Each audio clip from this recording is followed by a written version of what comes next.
Bonjour à tous, nous sommes le lundi 9 novembre et les marchés sont une nouvelle fois ce matin en hausse. Hausse de 1,9 sur le DAX, 1,6 sur le CAC qui est au-dessus des 5000 points, donc à 5037 points. Une hausse qui est portée à 12% depuis le plus bas du 29 octobre, donc la fameuse fin de semaine où on avait acheté des calls et c'est vrai que voilà, moi la perf, je la fais sur des achats d'options. Sur le futur, c'est pas évident. On a un mouvement évidemment qui n'est pas sain, hein, 12% de reprise comme ça en ligne droite. C'est quand même compliqué à appréhender avec toujours sur le fond aussi peu de visibilité, hein. C'est toujours ça, hein, qui est impressionnant. Donc oui, bon, bah, le président a changé, hein, Biden a été élu. Mais qu'est-ce que ça va amener de positif au niveau des sociétés françaises lambda? Alors oui, pour les grosses, ça peut amener un petit peu de changement, mais bon, de là à payer 12%, ok. Bon, ben, on accompagne, on essaye d'acheter sur des replis. Là, ce matin, ce qu'on proposait, c'est un achat dans la zone des 5010-15. Bon, le marché s'est arrêté un petit peu au-dessus, puisqu'au plus bas, on a fait 18. Donc, des petits achats sans grande conviction. C'est là où c'est terrible. On a des décalages de prix, mais il n'y a pas plus de conviction dans l'idée de revendre vers 5045-50. Moi, sur les options, bah, il m'en reste un paquet. Donc, vous voyez, des options, là, je regarde en même temps, elles ont été valorisées 111. Donc, ce qu'on a payé 20 est valorisé, donc 111, on fait plus de 5 fois la mise. Donc, bon, bah, c'est une magnifique opération, hein, c'est sûr. Donc, d'où l'intérêt d'intervenir sur les options aussi dans certaines phases de marché. Il y a des temps forts en directionnel, il y a des temps faibles, et c'est là où c'est paradoxal, parce qu'on peut se dire, avec une hausse de 12%, ça doit être fantastique à travailler. Ben non, c'est pas évident, parce que bon, il y a des gaps déjà, comme ce matin. Vendredi, on termine à 4950. Ce matin, on ouvre quasiment 100 points dessus. Donc, c'est des prix qui n'ont pas été cotés. Après, il y a certains mouvements qui se sont faits quand même dans la violence. Vendredi, bon, on a eu un repli pour acheter. Donc, ça a été agréable. On a pu acheter sur 4925,30 notamment. Moi, j'ai payé un peu dans cette zone-là. Revendu, bon, un peu vite, hein, sous 4960. C'était déjà pas mal. Puis derrière, on est revenu sur les plus hauts récents.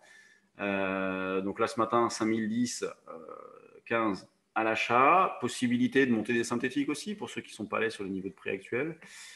Sur le DAX, bon, bah, la zone d'achat qu'on proposait ce matin était un petit cran en dessous, vers les 12 630, 40. Alors, pour les plus agressifs, pourquoi pas tenter déjà sur 12 665, 70 pour scalper. Ce matin, on a une volatilité qui est plutôt faible. Mais tout de suite, avec les gaps, il y a de la pression. Et tant que les marchés ne retracent pas trop, cette pression-là reste forte. Donc, les probabilités de poursuivre sont importantes. Et on le verra tout à l'heure, quand on prend un petit peu de recul, on a une grosse zone de résistance autour des 5100, 5150. Donc, ça peut être l'objectif suivant. L'eurodoll, lui, bon, bah, a bien rebondi aussi, hein. Donc, depuis le niveau des 1,1620, niveau sur lequel on disait, bon, bah, c'est un niveau quand même important, possibilité d'acheter. L'eurodoll a repris 300 pips. Là, il revient un petit peu en arrière. On va se rapprocher d'un niveau agressif d'achat sur un 18,50. Sinon, après, bah, pourquoi pas la zone 1,18, 25, 30. C'est le niveau juste en dessous. Sur les actions, bon, évidemment, hein, une majorité de hausse. Voilà, je mets le graphique. Donc, sur les valeurs du CAC, quasiment que des hausses.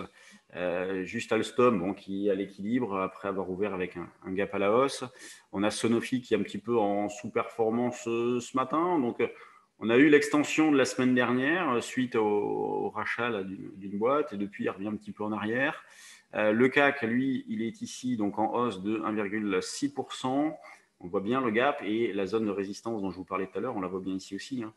5100, 5150, donc c'est une zone importante, même jusqu'à 5002. On arrive, vous voyez, après être sorti par le bas de la zone d'évolution des derniers mois, et nous, on insistait là-dessus, on ne voyait pas d'indication comme quoi la situation pouvait dégénérer.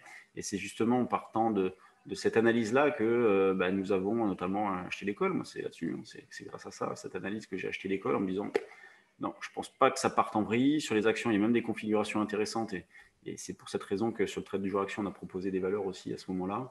Et puis donc, derrière, la reprise, je ne pensais pas qu'elle serait aussi violente, aussi rapide. Mais bon. Ailleurs, tant mieux sur cette position-là. Au niveau des plus fortes hausses, on a Airbus, on a ST Micro qui franchit ses plus hauts récents. On a Technip aussi. Bon, Technip, c'est pas très, très joli. On a la SocGen aussi, donc qui sort par le haut aussi, qui a franchi ses derniers plus hauts. Donc c'est pas mal quand on regarde un petit peu partout, c'est pas mal. Les grosses pondérations, si je prends par exemple LVMH, donc LVMH qui franchit, qui est au-dessus pour l'instant de ses derniers plus hauts. Total, bon, qui, avec les moyennes mobiles qui se rapprochent, on pourrait fixer un signal d'ailleurs ce soir sur Total. Dans les screeners volume, qu'est-ce que nous retrouvons? On a Nano qui bouge, ouais, Nano c'est pas mal, hein, franchit ses plus hauts. Actia, NetGem, JC2Co, Genfit, qu'est-ce qu'elle donne Genfit? Ouais, pas grand-chose. On a fait un petit double appui ici, elle repart. Tiens, Air France qui monte. Air France, bon, toujours un signal d'achat au-dessus de cette zone-là. Et Ramet, on est dessus. Ramet, on a déclenché un signal d'achat, donc on a déjà pu alléger un petit peu. Bon, bah, la spéculation est présente, hein, c'est normal. Le moral est plutôt bien ces derniers temps. Il y a des prises de risques. Le plus gros volume du jour, c'est Airbus, loin devant LVMH. Vous voyez, c'est quasiment presque le double, pas tout à fait, mais quasiment. Hein. 42 millions contre 25 pour LVMH. Après, on retrouve les grosses pondérations, donc toujours énormément d'arbitrage. Et pour finir, une volatilité. Alors là, je vais prendre sur décembre. On a une vol de combien 5000, ouais, 21, 21,5. 21,5 de vol implicite, elle a rebaissé un petit peu, donc bon, bah, c'est bien.